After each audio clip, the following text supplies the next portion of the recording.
Today we're going to talk about replacing the coolant reservoir. Typically your first indication that there is a problem is when you see a low coolant level warning. You likely pop the hood, get out of the car, and check your level. If you discover that the reservoir is empty, it's likely that you have a coolant leak somewhere. Although a common finding is that you check the reservoir only to see that it's at the right level. The reason for this lies in the sensor that the reservoir uses. It relies on a float switch to determine if the tank has fluid in it. Over time, the float loses its buoyancy and is perpetually sunk, no matter the coolant level. The repair for this is to replace the coolant reservoir. Otherwise, one day your coolant will actually be low and you'll have no idea and risk overheating. The coolant reservoir can be purchased for around $60. The tools required will be an 8mm socket with some extension, slip joint pliers, coolant, and some way to catch the leaking coolant. When removing the coolant reservoir, there will be 7 points that need to be released. First, the power steering reservoir needs to be slipped off, then the wiper fluid fill tube can be unclipped. Next, 2 bolts need to be released, then a forward plastic clip can be slipped off. Next, the upper hose should be released, followed by the lower hose, and finally the sensor harness. For the power steering reservoir, just lift up on it to free it. The wiper fluid tube just unclips from the side of the coolant reservoir. The 8mm bolts are relatively straightforward as well. Just unfasten them with whatever extension is convenient.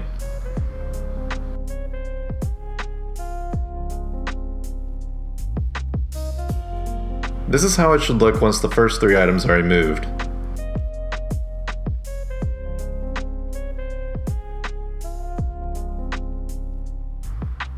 To free the reservoir further, you will need to lift it up off the forward peg.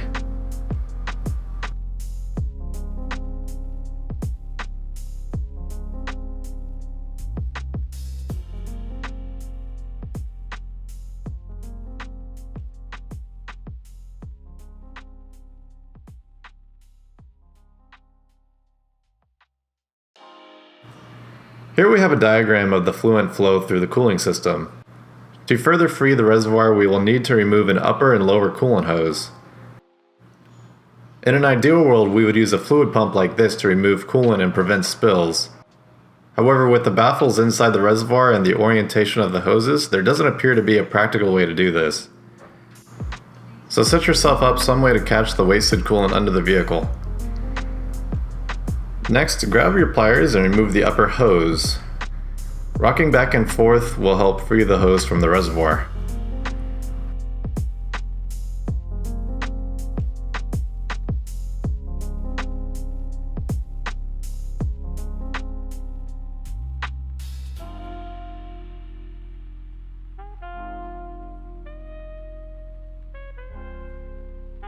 Next, I recommend removing the radiator return hose to give yourself a little more working room.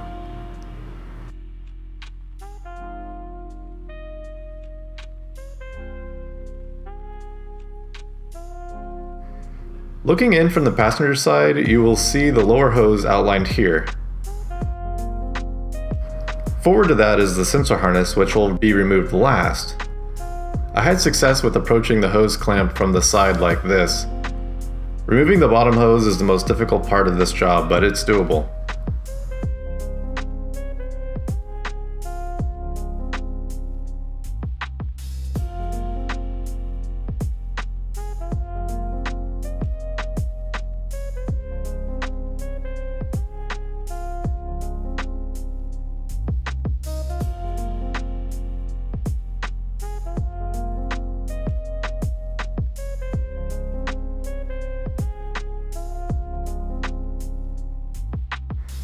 Remember to catch the leaking coolant when you undo the bottom hose. Once the bottom hose is removed, you have more space to remove the sensor harness.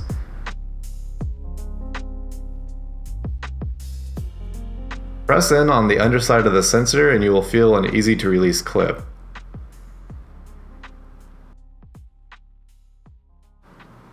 Here's the new reservoir oriented next to the old reservoir. There appears to be a slightly different orientation of the bleed screw, but they are otherwise similar. Placement of the new reservoir is the reverse of the removal. Of course, replacing the lower hose will be the most difficult part of the installation.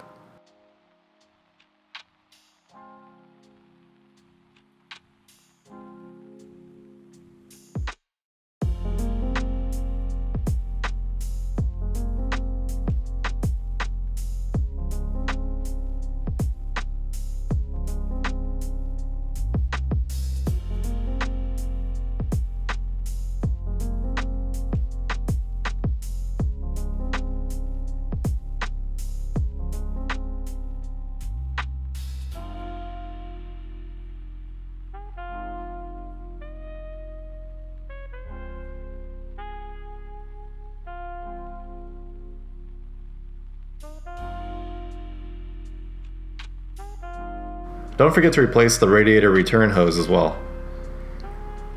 Fill the tank with coolant, leave the cap off, start the car and fill it with more as needed once the thermostat opens up.